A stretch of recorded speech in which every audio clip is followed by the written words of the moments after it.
Hey YouTube, this is Zach with Achilles Financial. Today we're going to be covering AirBNB, why I like the company, and some of the items that I anticipate are going to continue to be beneficial for the stock going forward. If you like stock reviews or general conceptual thinking surrounding the stock market, please consider leaving a like and subscribing to the channel. It really helps me grow. And if you consider, hey, it'd be fun to talk to people who think like me, go ahead and join the Discord in the description down below. So without further ado, let's dive right in. AirBNB, you can see that over the course of this calendar year, since their IPO in late December of last year, they skyrocketed upwards, up at the highest point in time, made it all the way to $219.94, very close to that $220 mark, before plummeting back to their closing price this past Friday of $134.31.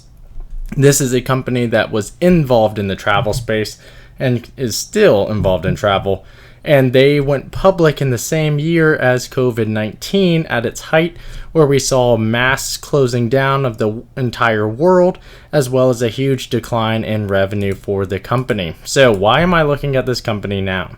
So you can see that we are well below the price that they originally targeted at their IPO. I think their original IPO price was like $65 to $70, and it opened and went continuously higher before a steep decline. You can now see that the stock price of 134 is closing in on those low points that we had back in May of this calendar year of that 130 mark, as well as December last year, again all the way down into the 125 with the low of 121. So during that same point in time, the actual company has continued to grow. We can actually look at some of the fundamentals. Admittedly, TD Ameritrade is not always the best when we're looking at fundamentals for a company that recently IPO'd.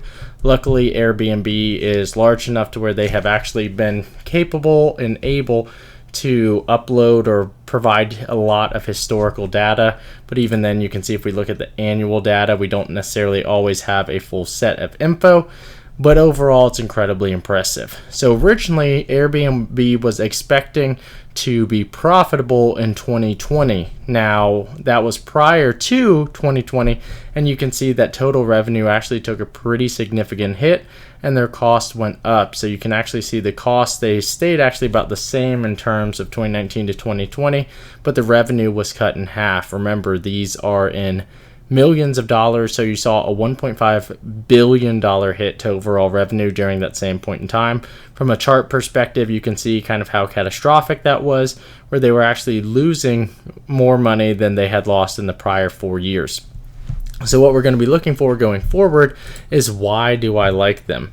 Well, if we look at their income statement and their actual earnings, which I'm going to do now, and I'm going to do quarter over quarter, you can see that that loss from Q4 of last year has been cut pretty significantly. The expectation is that this is going to continue to decline, and they are expecting a more than $1 billion quarter this calendar year in Q3. So right now, 45% of their total bookings is coming from Europe. Right now, Europe and a lot of the world is still pretty closed down. The United States has actually seen a lot of AirBNB bookings and has been driving a lot of their growth.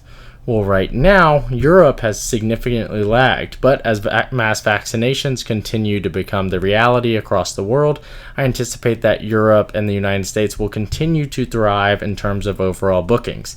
Now, AirBNB is a international company. They are continuing to grow other markets, but if those two huge markets for them, again, Europe being 45% of their bookings, the vast majority, I believe almost 50% of the other being here in the United States, is all coming back online. That is what's driving their revenue, and they are the market leader when it comes to this space. So due to those reasons, I think that there's a lot of potential. Now, they are expecting the Q2 revenue, again, so next quarter, which they're going to be announcing, and I believe, I don't know if we've got that up right now. So the expectation right now is August 12th. You can see that is unconfirmed. But with that going forward, the expectation for those Q2 revenues is going to be $1.23 billion, which you can see they haven't seen that since Q3 of 2020. So that's going to significantly dwarf what they saw the last 2 quarters by almost $400 million. The other thing that I would highlight is if we're going to look at the chart and compare this company to the S&P 500, if I go to the year-to-date chart, the stock is down right now almost 25% this calendar year. So if we're considering, hey, what do we want to base this off of? How do we want to draw this out? If we're looking at this, then we're going to say that right now the S&P 500 is about 15 basis points ahead, or 15% ahead, points ahead than what AirBNB is currently producing. So instead of the year to date, we'll just do the 6-month chart. But the stock is down all the way down to 134, where it was holding this range of 180 to 200. And if they're able to completely dominate the $150 billion space that is non-hotel bookings, then I think that there is a lot of potential growth for this stock. Now, I'm not looking to utilize this one as a simple trade. As I said in my Discord this past Friday, I purchased a few shares because I believe that this is going into my 2025 portfolio, which is stocks that I want to hold until 2025. One of the things that I would highlight for a stock like this, whenever we look at why do I want to hold something, is I'm constantly looking at the growth rates. The one that I really like to use is this revenue growth here, and the other one would be, that's not on this tab, would be CAGR, or CAGR, compounded annual growth rate, which is how much do they expect to grow year over year over a continuous basis. And the expectation is their compound annual growth rate for revenue is going to be 30% on total revenue. So right now you're seeing revenue growth trailing 12 months is negative nearly 30%. That's strictly due to what we saw last year with COVID, and that's going to continue to impact the stock this year. But I think that if we're buying it at these levels, then there is a lot of potential going forward. As far as the overall financial strength, they do have a lot of debt on their books. Right now you can see that total debt, total capital, 38%. That is not a great number. You can see the industry is nearly 113%. I do want to highlight that doesn't mean that they're doing that much better than the industry. It's just that the industry got killed last year.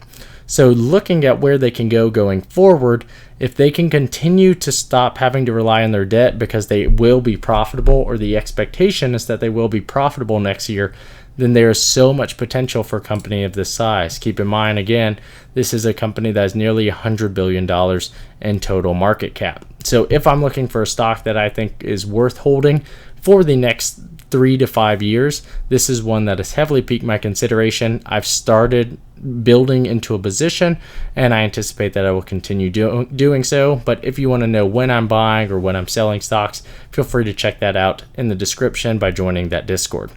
So let me know if you have any comments down below about AirBNB or the stock market in general. This is a stock that I see a lot of potential in going forward due to the potential growth, due to Europe reopening, and due to the fact that their cost structure is continuing to dwindle. And as they continue to scale, that revenue should turn into profit, and they are expected to be profitable next year. So with no further ado, thanks for watching if you made it this far, and if you enjoy this content, please leave a like and subscribe.